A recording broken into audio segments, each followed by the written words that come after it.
Welcome everyone, this is Mindy Eggen for Scrapbook and Cards Today magazine, and the card project that I'm going to create today is based off of a sketch where I just did some of my own personal touches to it. Card sketches are a great way to jumpstart your creativity. Some of the products I'm going to use today is the diagonal stitched rectangle from Tailored Expressions. I'm also using one of my tried and true favorites, which is the Wild Columbine stamp and stencil from Hero Arts, and the framed script die from Tailored Expressions. I'm going to start by stamping and stenciling the Wild Columbine image. So one of my favorite things to do with these type of products is to start out by stamping the image in a light gray ink. Here I have some white cardstock cut to 4 1/4 by 5 1/2, and I'm going to stamp it in granite ink from Hero Arts. Now, this first impression does not have to be perfect. I'm pretty much just using it as a guideline. And since I want to frame my card, I'm going to stamp it on 2 different pieces of cardstock. To do my stenciling, I have a piece of grid paper here from Tailored Expressions that I added a little bit of repositionable tape to, and then I placed my first panel down over the top. Now, the stencil set that goes with this, there are 4 pieces to it. There's 2 parts to the flower and 2 parts to the leaves. There's one that has more open space and one that is going to add some details to it. So I'm going to start with the flowers first, and this is the first stencil which has the most open areas.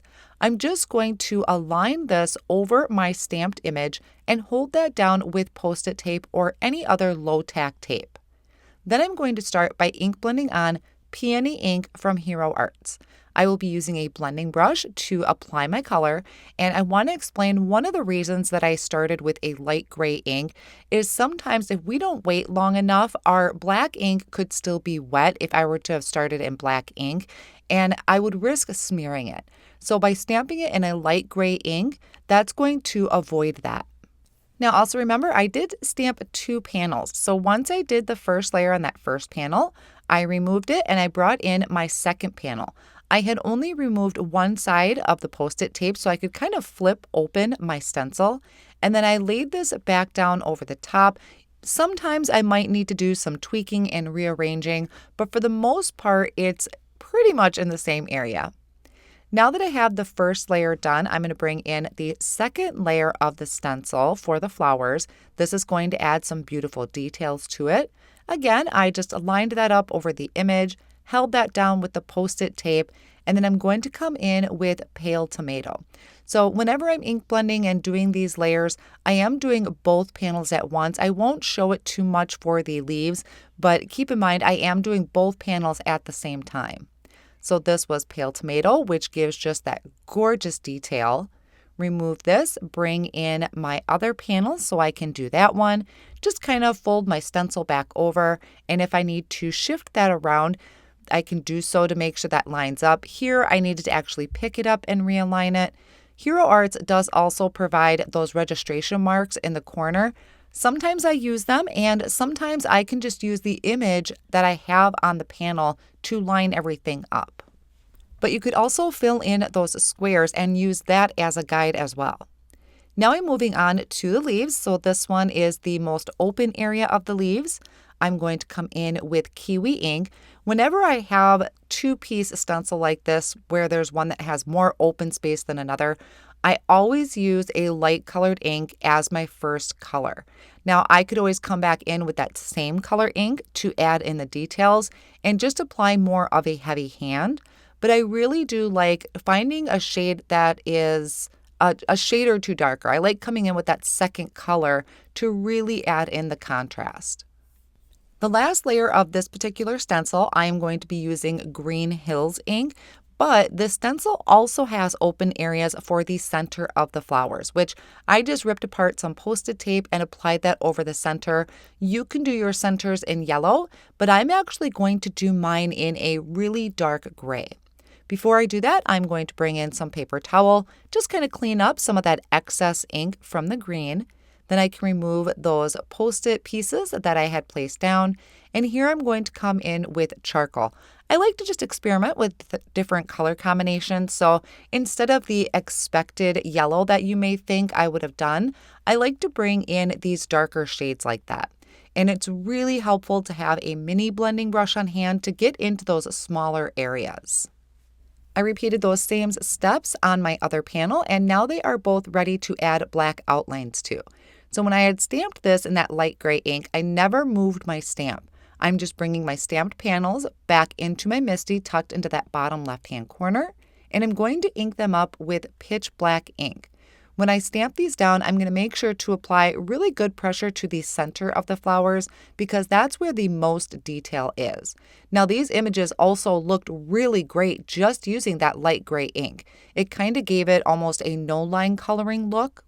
So once those were both stamped, I used the coordinating die to trim them out. And I also cut out another piece of white cardstock so that I could layer these together just to add some stability to it. You can use liquid glue. Here I happen to be using a Gina K Designs dot runner. For my card front itself, I have a piece of white cardstock cut to 3 3/4 by 5 inches. I'm going to use the diagonal stitched rectangle die. Place that over there. It's going to just fit right inside of it. And what that does is add just a really beautiful stitched diagonal around that border. Now I can come in and add tape runner to the back of my flowers, and I'm going to place them in opposite corners. I'll be using a tape runner to do this. And then once I have these down, I'm going to flip it over and trim off the excess. I know it's kind of heartbreaking to trim off these gorgeous flowers, but I didn't want it taking over the front of the card. By trimming it off, it kind of helps rein that design in a little bit. For the rest of my card front, I'm going to be using a piece of peony cardstock that is cut to 4 1/4 by 5 1/2. I have an additional white panel here that is cut to 4 by 5 1/4, and I'm going to add that to the front of my peony cardstock. Now for my panel with the diagonal stitch and the flowers on the top, I'm going to pop that up to give that a little bit more depth and dimension, and I'm using the Altenew foam tape, adding 3 layers or 3 strips behind that panel. 4 strips behind that panel. Removed the backing and placed that over the top. So I have a really nice kind of border separating the peony cardstock from my peony flowers. For the sentiment, I have the framed script Hello from Tailored Expressions. I die cut it from matte gold cardstock and also multiple times from some heavyweight white cardstock. I'm going to start by layering these up. So I want to create a beautiful vellum piece to go over the front of the card. Right now, I added some liquid glue to the back of that and added my matte gold over the top of just one of those white layers for right now.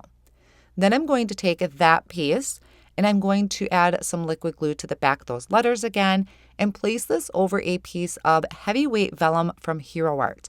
This vellum is really great. It's got some great stability to it, but you can also see through it pretty well. I'm going to line this up right up towards the top. So the top and the left side are going to have just a very thin border around it. I'll set something heavy on it, let that sit for about a minute.